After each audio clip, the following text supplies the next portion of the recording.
আসসালামু আলাইকুম প্রিয় দেশবাসী।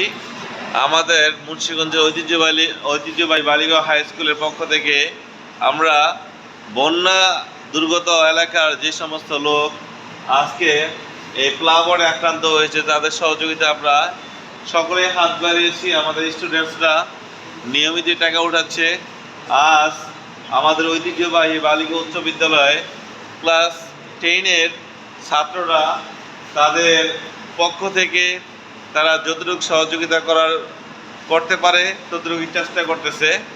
তো আপনারা দেখতে পাচ্ছেন, অবশ্যই তারা যেহেতু স্টুডেন্টস, তারা যদি সহযোগিতা করতে পারে তাহলে আমরা তো সকল পেশার মানুষ যারা অ্যাবিলিটি আছে তারা অবশ্যই সামনে এগিয়ে আসবো এই সহযোগিতার জন্য। সবাইকে অনুরোধ করতেছি এই বন্যা দুর্গত মানুষের পাশে দাঁড়াতে, যাতে করে তারা এই সমস্যা থেকে ইনশাল্লাহ মুক্তি লাভ করে এবং তারা সুস্থ জীবনে এবং স্বাভাবিক জীবনে ফিরে আসতে পারে। আমরা এই ছাত্রছাত্রীদের মতোই আমরা আমাদের সাহায্যের হাতগুলো ইনশাল্লাহ বাড়িয়ে দিব। আল্লাহ হাফেজ।